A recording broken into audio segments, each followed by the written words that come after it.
नमस्कार, मैं हूं मृत्युंजय कुमार झा और कमोडिटी सुपरफास्ट में आपका स्वागत है। और इस वक्त दो महत्वपूर्ण खबर, एक तो नॉन एग्री मार्केट से जहां पर एनर्जी सेक्टर में तेज गिरावट है, खास करके नेचुरल गैस की कीमतों में, और दूसरी तरफ सोयाबीन में भी गिरावट है। तो पहले हम बात करेंगे एनर्जी की, जहां पर एनर्जी डाउन है, क्रूड की भी और नेचुरल गैस की भी। नेचुरल गैस का भाव इस वक्त करीब 4.5% नीचे है और एमसीएक्स पर कच्चा तेल 0.25% नीचे ट्रेड कर रहा है। 5,400 के नीचे आ गया है एमसीएक्स पर क्रूड।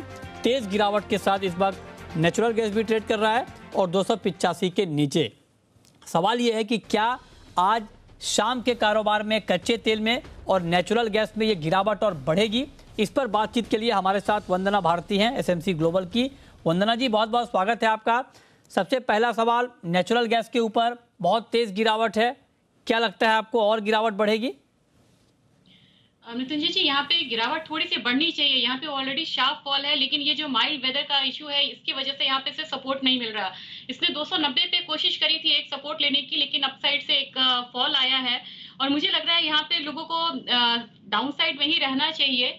और जिस तरीके से अब चाइना में भी केसेस मिल रहे हैं या स्प्रेड हो रहा है, उसका भी एक इम्पैक्ट आ रहा है। खासकर जब रेस्टोरेंट्स वगैरह बंद होने की बात होती है तो एनजी पे इम्पैक्ट आता है। मेरे ख्याल से ये जो सेलिंग है, करीब 288 रुपए 50 पैसे के करीब एक सेलिंग इनिशिएट करना चाहिए। नीचे की तरफ मुझे लग रहा है कि इनफैक्ट 280 तक भी प्राइसेस आ सकते हैं।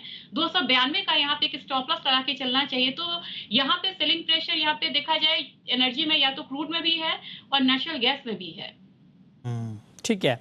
अच्छा, क्रूड का मार्केट अभी आपको कैसा लग रहा है? क्रूड का मार्केट अलग अलग डायरेक्शन में हमने देखा है पिछले कुछ दिनों में। पहले तेज गिरावट आई जब ओमिक्रॉन का पहला मामला आया था साउथ अफ्रीका में, तो उसके बाद ये आशंका बढ़ गई थी कि इससे डिमांड के ऊपर बड़ा इंपैक्ट पड़ सकता है।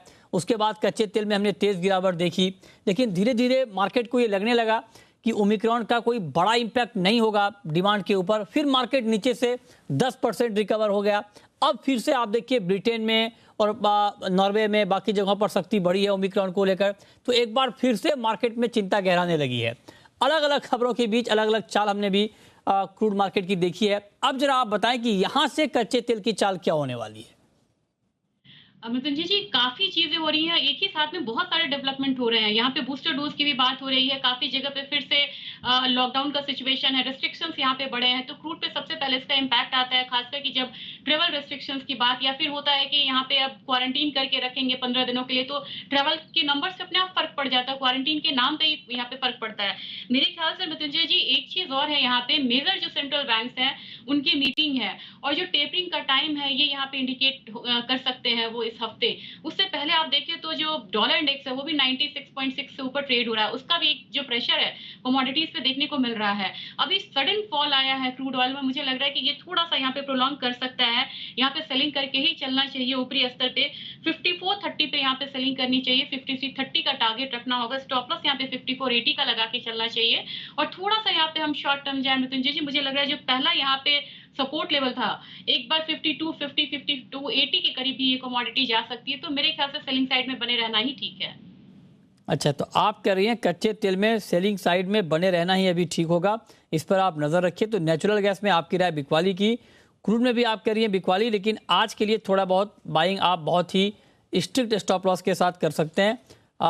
यहाँ भी सेलिंग की राय आपकी 5430 के भाव पर 5330 के टारगेट के लिए 5480 का स्टॉप लॉस आप क्रूड में भी लगा सकते हैं। तो ये राय हो गई नेचुरल गैस और क्रूड के ऊपर।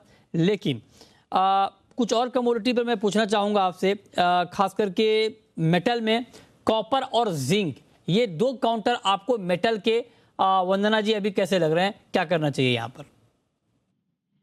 मृत्युंजय जी, पिछला हफ्ता बहुत बढ़िया था यहाँ पे बेस मेटल्स के लिए, काफी स्ट्रॉन्ग रिकवरी दिखी थी। लेकिन इस बार जो है वो ट्रिगर्स जो है बाय साइड के, वो थोड़ा सा मिसिंग है। और जिस तरीके से ये स्प्रेड्स बढ़ रहे हैं और एक्शंस लिए जा रहे हैं, उस पे ये कमोडिटी, ये जो काउंटर है, रिएक्ट कर रहा है। डॉलर इंडेक्स में भी अपसाइड है। टेपरिंग अगर यहाँ पे इंडिकेशंस आते हैं तो मेरे ख्याल से यहाँ पे एक थोड़ा सा यहाँ पे दबाव और देखने को मिलेगा।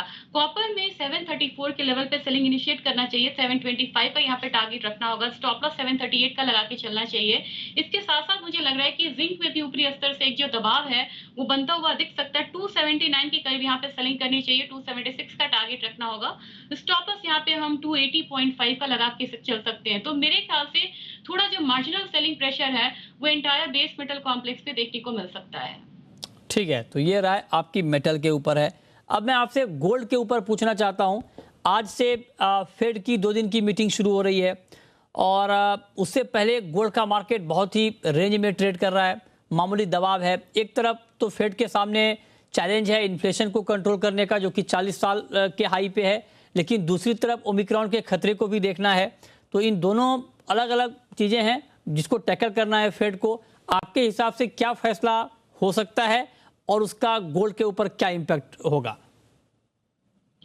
मुझे जी लग रहा है कि इस बार इतना आसान नहीं होगा फेड को टेपरिंग का टाइम देना, क्योंकि उन्होंने तब कहा था जब ओमिक्रॉन का इतना इश्यू नहीं था और उनको लगा था कि इन्फ्लेशन बिल्कुल हायर साइड है और ग्रोथ स्टोरी जो है बिल्कुल पटरी पे आई है अभी। और अब जो सिचुएशन है वो बिल्कुल अब डिफरेंट हो रहा है और पता भी नहीं है जो इसका इम्पैक्ट क्या होगा। तो इतना इजी डिसीजन नहीं हो जाएगा कि उन्होंने बोला था कि हम मिड 2022 से यहाँ पे हम टेपरिंग शुरू करेंगे। अब हो सकता है कि अगर ये टाइमलाइन के साथ वो जाते हैं तो गोल्ड में एक प्रेशर देखने को मिलेगा, लेकिन इस टाइमलाइन को वो थोड़ा भी ऑल्टर करके बोलते हैं कि हम देखते हैं इसके आगे क्या करते हैं, तो मेरे ख्याल से गोल्ड एक पुल बैक जो है यहाँ से ले सकता है। बिल्कुल यहाँ पे टेक्निकल लेवल्स को ध्यान में रख के चलना होगा जब गोल्ड की बात हो रही है। 48,350 से ऊपर मुझे लग रहा है कि इस कमोडिटी में एक बाइंग जो है ट्रिगर हो सकता है, जो कि इसको ऊपर की तरफ 48,800 लेके जाएगा। लेकिन फिलहाल मुझे लग रहा है कि आज का दिन में एक प्रेशर इस कमोडिटी में देखने को मिल रहा है। तो 48,200 के करीब या 225 के करीब ये कमोडिटी आती है तो एक सेलिंग प्रेशर जो है वो फर्दर यहाँ पे डीप हो सकता है। 48,100 तक के जो प्राइसेस हैं वो यहाँ पे आता हुआ हम देख सकते हैं। तो ये नहीं कह सकते कि क्लियर डायरेक्शन जो है बुलियन काउंटर अभी देखिएगा बायस डाउन साइड का है, यहाँ पे डॉलर इंडेक्स भी यहाँ पे हायर साइड का है। लेकिन जो मेजर यहाँ पे जो ट्रिगर आएगा वो मुझे लग रहा है कि ये जो 2 दिन का बैठक है, कल का जो डिसीजन होगा उसके बाद हम मेजर ट्रिगर आता हुआ देख सकते हैं। इंटरनेशनल मार्केट में भी मुझे लग रहा है कि 1820 से लेकर 1750 तक का जो रेंज है उस रेंज में मार्केट है। तो जो भी डिसीजन आएगा, अगर थोड़ा भी ये टेपरिंग को डिले करते हैं तो एक बाउंस यहाँ पे गोल्ड में आ सकता है, नहीं तो सेलिंग प्रेशर थोड़ा सा बना रहेगा। ठीक है, तो ये राय आपकी गोल्ड के ऊपर है। फेड की मीटिंग से पहले आप क्या कर सकते हैं ये आपको वंदना जी ने बताया। लेकिन आज सोयाबीन की कीमतों में तेज गिरावट है और सोयाबीन का मार्केट करीब करीब 2.5% नीचे है। वंदना जी, क्या आपको लगता है कि चूंकि अराइवल तो भी चली रही है, मस्टर्ड की भी अब बहुत अच्छी सोइंग हो रही है, उसका भी एक सेंटिमेंटल इम्पैक्ट मार्केट पर माना जा रहा है, आपके हिसाब से आगे सोयाबीन का प्राइस क्या हो सकता है और गिरेगा या संभलेगा? मृत्युंजय जी, मुझे लग रहा है मार्केट जो है जो फंडामेंटल्स और अराइवल के साथ थोड़ा सा यहाँ पे नॉर्मलाइज हो रहा है। लोगों में परेशानी थी कि अराइवल सीजन के बावजूद यहाँ पे सोयाबीन के प्राइसेस ऊपर है, लेकिन मुझे लग रहा है कि अब इंटरनेशनल मार्केट से लेके अपना घरेलू बाजार अब यहाँ पे अराइवल्स पे रिएक्ट कर रहा है और यहाँ पे जो डीप होना चाहिए जो फॉल है सोयाबीन में, मैं यहाँ पे सेलिंग साइड ही रहूंगी और मुझे लग रहा है कि मैं एक रेंज देना चाहूंगी। इनफैक्ट सोयाबीन में मुझे लग रहा है कि जो जनवरी कॉन्ट्रैक्ट है 6180 को अगर ब्रेक करता है तो मुझे लग रहा है कि एक बार प्राइसेस नीचे 6000 से 5800 तक भी यहाँ पे आ सकते हैं। तो मैं यहाँ पे सेलिंग साइड में रहना प्रेफर करूंगी। अगर रिफाइंड सोया की बात है तो मुझे लग रहा है कि वो भी यहाँ पे इन लाइन विद सोयाबीन यहाँ पे रिएक्ट करेगा और रिफाइंड सोया में भी सेल करके चलना चाहिए। जनवरी कॉन्ट्रैक्ट को 1170 के करीब अगर हम सेल करते हैं तो टारगेट हम 1157 का रख के चलें और इसके लिए जो स्टॉप लॉस लगाना होगा वो 1176 रुपए का होगा। तो चाहे आप सीपीओ ले, सोयाबीन ले, सोया ऑयल ले, हर तरफ मुझे थोड़ी सी बिकवाली लग रही है और इंटरनेशनल मार्केट का जो ट्रेंड है वो यहाँ पे इसे सपोर्ट कर रहा है। ओके, तो ये राय आपकी सोयाबीन पर है, सोया तेल पर है कि आपको अभी क्या करना है। लेकिन अब आपको एक खबर और बताते हैं और खबर ये है कि कल से प्री बजट यानी बजट से पहले जो अलग अलग सेक्टर के साथ बातचीत होती है वित्त मंत्री की, कल से इसकी शुरुआत हो रही है और पहली मुलाकात जो है प्री बजट मीटिंग में एग्रीकल्चर सेक्टर के लोगों से होगी। तो कल से ये शुरू हो रही है बैठक और कल प्री बजट में पहली मुलाकात एग्रीकल्चर सेक्टर के लोगों से, जहां पर इस बात को लेकर चर्चा होगी कि क्या किया जाए, क्या चुनौतियां हैं अभी एग्रीकल्चर सेक्टर के सामने और उसको देखते हुए बजट में खेती किसानी को लेकर क्या फैसले होने चाहिए, इसके ऊपर बातचीत होगी। अलग अलग एग्रीकल्चर के लोग कल शामिल होंगे इस बैठक में। जो भी बातचीत होगी, जो भी राय, जो भी सिफारिश यहाँ पर की जाएगी, जो जानकारी हम तक आएगी, हम आप तक सबसे पहले पहुँचाने का प्रयास करेंगे। बहुत शुक्रिया वंदना जी आपका जुड़ने के लिए हमारे साथ और बताने के लिए आज कमोडिटी में कहाँ पर कमाई के मौके बनेंगे।